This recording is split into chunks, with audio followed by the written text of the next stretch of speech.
This is something people don't realize, but you can source deals from. And if you don't post on social, it almost looks like you went out of business. What are some of the things you're excited about trying to further improve your cold outreach results? The important thing for us is making those messages even more customized. Have you looked at our new releases around voice notes and videos as a part of a messaging sequence? No. Hello, everyone, and welcome to SalesRobot Customer of the Week, a new show where we interview the best SalesRobot customers and go deep into their tactics, including tips like targeting, messaging, and personalization, so that you can take away some tips and implement in your cold outreach starting tomorrow. Today on the show, we have Lucas from 15.5. Welcome to the show, Lucas. Thank you so much for having me. I'm really excited to get into this with you guys. Awesome. Let's get right into it then. What does your business do and how do you make money? Wow. Okay. So I started one of the first social media marketing agencies. 17 years ago, I created 15.5. We started in the AOL and MySpace era. So if you remember MySpace, we were literally building brands and followings on MySpace, which is pretty crazy. And then obviously as things built on Facebook and Twitter, and then into Instagram and even Snapchat.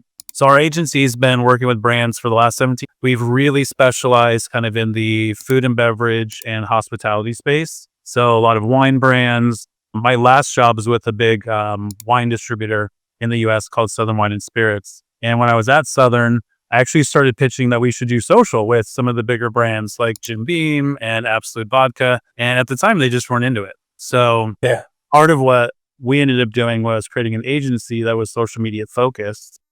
And before I started the agency, I actually created 150 different Twitter accounts. And I really just tried to prove out that, social media could be a place where brands could live and connect with people. And we realized very quickly that a lot of brands didn't know how to do that, or they didn't know how to do it well, or they got really excited in those first 2 weeks or 2 months and they'd post every day. And then they realized how much work it was and that would fall off, right? And if you don't post on social, it almost looks like you went out of business. So a huge part of what we do is just make sure that the consistency of people posting. And then obviously since then we've developed, strategies and content creation. We do community management. And so that's, essentially what we do is we help people really maximize and elevate their social media. That's awesome. So this is not related to SalesRobot, but I still had this question because I see a lot of agency owners struggle with this. How did you decide to niche down in F&B? Was it your own experience working at that wine distributor or what was the thought process there? And we've worked with just about every company or every type of vertical on the planet. But, knowing that I had a background in kind of wine and spirits, I've also been an owner of a wine brand. So I know kind of how to sell into retailers or even restaurant accounts. It was just a really natural place. And I love it. I love talking about wine. I understand it really well. And so I think when you're passionate about something, that translates really well. And so, while you can get really excited about, a SaaS operating system or something, or we used to work with SAP, the German software company. Again, so not as sexy of a space, right? We have Linksys, which was a router company, and Netgear, which does routers. And again, nothing against those brands. They were a lot of fun to work with. And, we got paid well to work for them. But at the end of the day, it's hard to be passionate about those things. And I think what translates really nicely for us is just knowing the wine space, still loving the wine space, being a foodie, and deciding, we can absolutely help those brands kind of maximize what they're doing on social. Yeah, definitely. And I think the recent times have shown that you can actually build a great brand in any niche. I love the Duolingo owl. I love what Wendy's has done on their Twitter, right? Just unhinged marketing. I love what Ryanair has done over in Europe, right? With the whole mimetic marketing to the next level. So I think there's a lot of room to reinvent every category. But this is one of my passions as well. I love social. I think we've done a fair job at LinkedIn ourselves. So this is definitely something very close to my heart. So it's great to meet someone who's, Oh, likewise. something at the next level. For us, LinkedIn became a really important part of our business development outreach. And so we really started, probably 5 years ago or so, really starting to focus more of our own efforts on LinkedIn. And, we've done a handful of things for B2B brands, even, a Netgear or Linksys, it's important for them to have a nice presence on LinkedIn. That's right. But for us as an agency, we continue to see the importance not just in kind of showcasing our portfolio, but in how we could reach other business owners. And so, like, one of the initiatives that we took on, about 5 years ago, was having team members that were actually focused within the agency on helping build out our LinkedIn strategy. And so the manual part of that, though, and especially like what you guys have helped with on the actual outreach side, is we had to have somebody literally, copy and pasting and doing message reach and following requests and looking at their pages and all the stuff that, that you guys have done a really amazing job in automating. We had a human doing that for years. And so if you look at my, my personal LinkedIn account, it has, probably close to 14,000 followers now. But that was, that was intentional. It was, it was something that we invested resources into and human capital into. And we knew that was going to be an important place for us to build relationships and to do significant outreach. And so we started seeing that, one of the wine brands we actually reached out to on LinkedIn, Kendall Jackson, is an example of a business that we reached out to. It was probably a 3 to 6 month time frame between, initial outreach to finally closing that business. But it all started on LinkedIn. Right. You can source deals from LinkedIn. This is something people don't realize, but people are there to, to really discover what brands are out there. Somebody who can help them with the marketing, their decision makers, these are people who have real budgets, real decision making authority. So it's a very unique place. It's a very unique place in the sense that, just like you have the B2C angle on Twitter or Instagram, this is a true B2B social networking platform. So with that, I'll not bury the lead. Let's get into the campaign.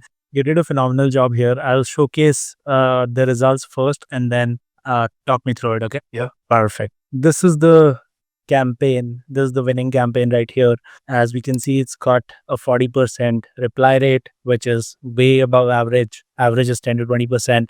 Acceptance rate, again, above average. Acceptance rate, average is 10 to 20%. So first of all, congrats on this campaign.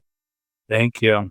And for me, an ongoing, continuing to build relationships in the wine space is really important. And as people either move on from old jobs to new ones, there's always opportunity in kind of staying connected and then, continuing to connect with new folks as well. And so you'll see, some different categories in here where we're, very targeted on some specific areas within the Orlando area, which is where we're based now. But the wine space is still a really important one for us. And so I think one of the biggest tips I can give is really knowing the audience that you want to reach out to.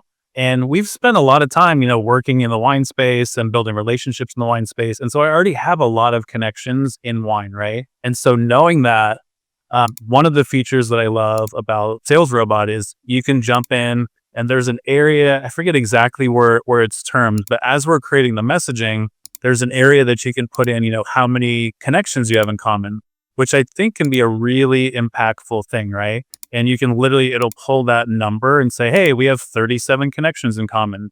Now, if you only have one or two, it might just say like, we have a few connections in common, but the AI is pulling that data. And so as kind of and I think we put that in as our second or third response within that campaign, is like, let's just remind people that, hey, we've already got a lot of friends in common. We probably, if we do jump on a phone call for 15 minutes and do an intro call, that's going to be, we're probably going to know a handful of people in common. So that was a really, I think, just nice extra piece that we could put in there. But I think, overall, we were choosing industries that we're already strong in, and we're just building out more connections within those industries. So most of the things you'll see are very related to either, an area we've targeted before or an area that I live in. So you'll see like Orlando, Tampa. I've, lived in LA before. So you'll see some of these, I think maybe even have like an LA/Orlando vibe to them, but there's a lot in kind of the wine space as well. So that's I think why why we're doing so well in that particular campaign is because we've already spent a lot of time maximizing kind of our connections in that space. But I think, we've used other platforms before. Okay. I'll be completely transparent. We've used other automated systems that were a lot more expensive than what you guys charge. But also they didn't have all the bells and whistles. So the nice thing for what you guys do in your campaigns is you allow us to set up kind of that path to connecting, right? And so we wanted to make sure it wasn't just us randomly messaging. And so we have the view profile, set up there. We then make sure we're following the profile before we're even connecting. Then we're liking the last post. And all of those things kind of flow together. And that first intro, and this is what I've learned just, from selling and being in the business development side for the last 20 plus years, we don't lead with, here's who I am and here's what we do. This is not about me, right? This initially is just about connecting. And so it's a really simple intro. It's literally just says, I'm Lucas and I love to connect. Love it. Yeah. And so No, I love this. here's the process. Yeah, I love this. I have had so many interviews, and I've done so many customer of the week interviews, and the people who are getting the most amount of success are people who are just treating it as a networking campaign and really, just getting to know somebody campaign, as opposed to, hey, here I am trying to sell you something. Right? It doesn't work, right? You don't, ask to marry on the first date. It simply doesn't work. Amen. So Yeah, I'm proposing on the first date now. So you're just trying to go and get a connection there, and this is great. So you do the connection, then you do the like, and this is where you get into the message. I really love this message. Before we got on a call, I wanted to ask you about this. Talk me through this. Like, how did you Can you read it? think copy on this? Great. So my goal is to chat with at least 2 new folks in the industry every month over coffee or virtually and just chat about our wine journeys. It's laid back, but always leads to surprising and cool conversations. What do you think? Up for a chat, LV, and then the PS line about the mutual connections. Yeah. So, and this is very authentic. Like my goal is legit to have a couple conversations. Now, most of this has turned into, 2 or 3 a week versus 2 a month. But at the end of the day, I've gotten so many responses to this saying, "Oh, I love that goal. Let's chat." Right. And so it's a really simple intro. It's still not talking about me. I've made sure that it keeps the business and what I'm eventually, would love to talk about from a selling standpoint. That's not the reason for this initial meeting. And I believe from an authentic standpoint, I'd rather become, a friend of yours that you think about when you need social media next versus trying to sell it to you right now. So a lot of this is very long tail in the goals just from an agency standpoint, but I'm literally getting, and you'll see if we look at, I think the next message, if somebody doesn't respond to this, we then put in a link to my Google Calendar. So then we're actually asking for the meeting. And what happens, wake up some mornings and there'll be 2 or 3 people that have just automatically signed up and locked in a time to chat. And I've actually found that we literally spend 15 minutes and we're talking about our journeys. I do customize each of these to the vertical that we're pitching. And sometimes it's not even the vertical. It's like we're working on a handful of clients to live in the Villages, which is just outside of Orlando. And so that campaign will, instead of saying, wine journey, it'll be very specific to the Villages, right? And in that case, meeting up for real coffee or a virtual coffee is probably the ask versus, just a phone call. So, but when we have that 15-minute conversation, it's literally just a discussion about our journeys. I love asking where people like to eat. I think that opens a lot of doors, just like, what's your favorite restaurant? And oftentimes somebody will be like, oh my gosh, I know the owner of this restaurant down the street from me. We go there all the time. I'll totally introduce you. Their social sucks, right? And so, you will have some of those conversations. I do think at the end of the day, this is a great opener. It's a great way to get somebody on the phone, have a quick conversation. Do they all lead to a sale? Absolutely not. But more often than not, they're leading to a referral or somebody in common. And then, on some of these, we've had people come back, months later and say, oh, remember we had that conversation and you had mentioned that you work in the restaurant space. We've got a new concept that we want to talk to you about. So this stuff works. LinkedIn might just be a door opener. You might not be closing deals left and right, but it's part of the funnel. Yep. No, I love it. It's probably one of my favorite messages right there, because what this is all about is genuinely having a person to person conversation, right? You're not really trying to sell them on anything. You're genuinely trying to get to know them, learn about their journeys, share yours. I mean, that's what real networking is about, as opposed to going into it with with some kind of agenda that really mars the vibe of the conversation as well. Well, I think that would be another tip is like, as much as this, someone's agenda is going to be to try to sell, right? And I think the hard part is refraining from doing any selling in those initial conversations, right? because everybody's like, oh, but there's I'm so close, and I can tell there's a need. Like it's still just a very, if you guys do need help at some point, we can obviously schedule another call. But this is really just to learn more about you. And on some of these, I will get a response that says, "Oh, I'm not the person to talk to. That's not I'm not part of the social media team." And I will personally respond to those and say, this isn't about me pitching anything. You're just somebody over in the wine industry I'd love to get to know. And so some of those end up becoming, meetings. And then maybe it's the CFO of the company, right? And the CFO is like, well, I know what we're spending on social and it's a little bit too much. Right. Maybe we can find a way to like cut back on some of those costs and be smarter about how we're handling those budgets. And then we can come up with a strategy, and that's, ends up being a great lead. But yeah, these are all like legit about just having those opening conversations.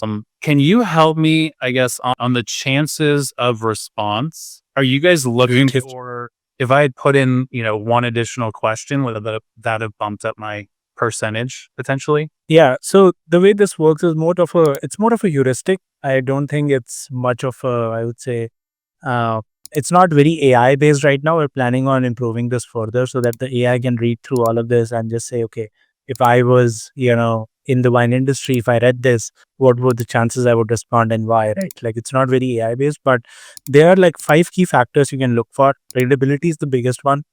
Some people write big paragraphs and they're just not readable. So it's about simplifying. Question count. If you have a couple of questions, that's good enough, right? You need to be in 1 to 2. So we have like this small, sort of explainer next to it. And I think yours is kind of perfect. It's moderate, but then you're getting, again, the predictor isn't perfect, right? Because you're getting a lot of responses to this one, right? You're getting like Absolutely. almost 10% response rate. No, this is perfect. I absolutely love this campaign. So let me go back and look at the targeting on this. I think you were going after the wine industry. So you picked out second degree, you picked out brand marketing, and you picked out anywhere in the US. So how did you think through this kind of list building? Yeah, so we've done some campaigns even within here that are much more specific and maybe targeted like one of the really, really big wine brands. But in this case, I really wanted to focus on the wineries versus so you've got in the wine space, you have really big brands like Treasury, Diageo, Constellation, that are these massive companies that have, 100 or 200 brands under each of their portfolios. And so for me, ideally, collecting wineries would actually pick out the wine brands themselves versus some of the bigger brands that are owned by, these conglomerates. And so what we found is this has hit a more smaller boutique, winery type target. Some of them are still big brands that are owned by a Gallo or Treasury or one of those companies. But I think for the most part, they're more family owned. We've worked with all different sized wineries. This one, I think, just allows me to connect with versus going through multiple layers of marketing people. It oftentimes will connect me more directly with somebody who just has a marketing person, or it's the winemaker that's still trying to do their own marketing. So let's get into the next part of the conversation then. What are some of the mistakes you made when you first started doing cold outreach? Well, I think I made a lot of the mistakes early on in trying to what's the perfect phrasing of what I do and what the agency does that's going to resonate with people.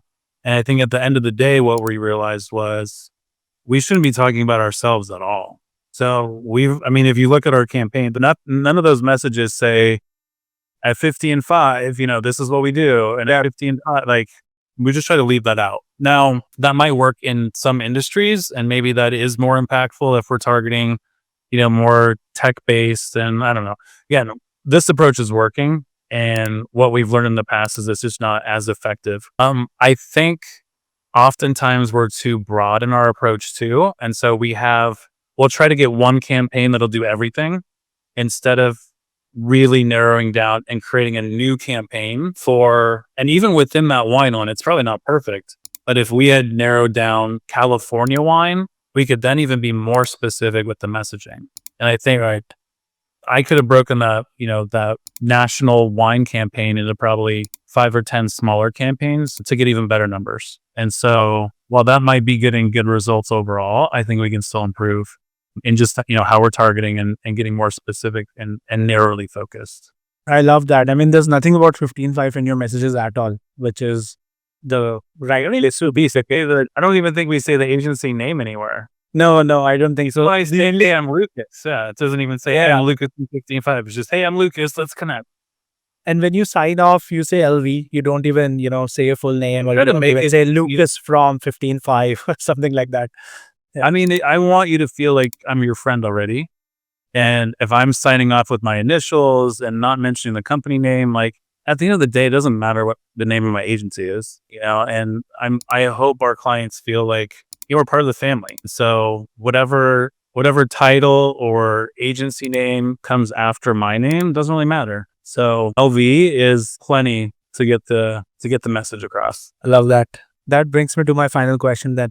What are some of the things you're excited about trying to further improve your cold outreach results? I mean, we've looked at implementing some other things like, and this is a little bit scary for us since we've been testing it, is use bots within our phone answering systems. And so that's one area that we may start testing a little bit, is in not just having the link to like a calendar, but if you want to learn more, call this number, right? And we've trained the bot to like know the agency. If you want to ask about like, is there a specific case study that touches on a pizza restaurant? It'll actually talk through our case study on some of the pizza brands we've worked with. So there are other elements that I think are maybe now a little bit more novel that might increase just that click-through rate essentially in those messages. But I think, we've only been working with SalesRobot for maybe a month, right? And so Still early days. the important thing for us is probably really like creating more campaigns and really narrowing down on the types of people we're targeting, and then making those messages even more customized. Because I think that at the end of the day, like people want to feel like you understand them, you've researched their stuff, their brand before just doing some cold outreach. Yep. No, I love it. Have you looked at our new releases around voice notes and videos as a part of a messaging sequence? We just released that a couple of weeks ago. No. You should. I should. That's something we should try it out. Okay. Yeah. Okay, so I know what I'm doing after this. Just record a video or a voice note right there. Give me a couple of highlights then. Yep. So what you can do is when you're typing out a message, so I can just show you in the campaign that you were running, instead of just having it, let me share my screen. Yeah. So when you're adding steps right here, for example, I'll just do it in an existing campaign, but you can do it in a new one. So when you're adding steps, you've sent a message. Now, after that, what you could do now is either record a video of yourself saying hi, right? You're saying hi there. You'll have to template it because the same message for everybody, but it kind of works, right? Obviously you can't personalize the first name right here, but you can say hi there or hey there, just make it super casual, and then go with, hey, I just wanted to reach out, don't want to be the 1,000th spam message in your inbox today. So then you can have a conversation. So like I said, my goal is to meet two people if that's you. So they get to hear your voice, they get to see you, they get to see that you're a real person. And it's just blowing the response rates out of the water these days because just cutting through the noise so much. And pretty much the same idea with voice notes. So those are two new. Wait, you're saying I can do better than the 40%? Probably. Probably because you're pretty much doing the same thing that you're doing, but in video form. And people are more likely to watch the video as opposed to reading some text. Or you can do both, right? You can have the text and pretty much do the same thing on video in the next step. So yeah, people who see your face and hear your voice are more likely to reply to you. Yeah, maybe I'll swap out that second message for a video. Yep. And you can try that. Okay. Awesome. So there is one more thing you can try out.